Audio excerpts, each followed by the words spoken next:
Two human rights covenants signed into law by Taiwan President Ma Ying-jeou in May were delivered to the United Nations by four of the island's diplomatic allies in early June. There was not enough, however, for Jason Pan, a former board member of the Asia Indigenous Peoples Pact. He criticized the Ma administration for failing to implement other human rights covenants. In particular, Pan cited the government's failed effort to recognize the Siraya Group. A presidential office spokesman said inconsistencies between the law and human rights covenants will be improved within the next 2 years. On May 14, Taiwan President Ma Ying-jeou ratified the UN-sponsored International Covenant on Civil and Political Rights and International Covenant on Economic, Social and Cultural Rights. The documents were presented to UN Secretary-General Ban Ki-moon's office by UN ambassadors from Belize, Palau, St. Vincent and Grenadines and Gambia.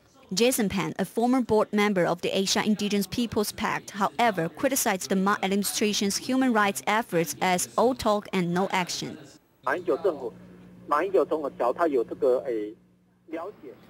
The Ma administration should get its agencies to implement these covenants to protect the rights of the island's indigenous, such as the Pingpu, instead of discriminating against them.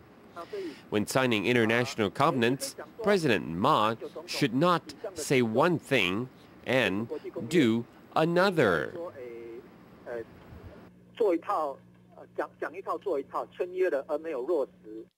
The two covenants ratified by President Ma clearly list regulations regarding indigenous languages, cultural and political rights. Previously, the administration rejected a petition from the Siraya to rectify the group's name, stating that it was not qualified for indigenous status. In response, a presidential office spokesman said the government agencies involved will review and amend current laws to improve the situation over the next 2 years. In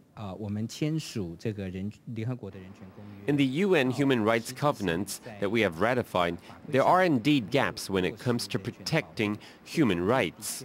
If there are shortcomings in these laws, as I said before, we will try to review them to ensure that they meet UN standards within the next year or two. If it's not an issue of illegality, but a difference of interpretation, then the administration will try its best to communicate this to the public.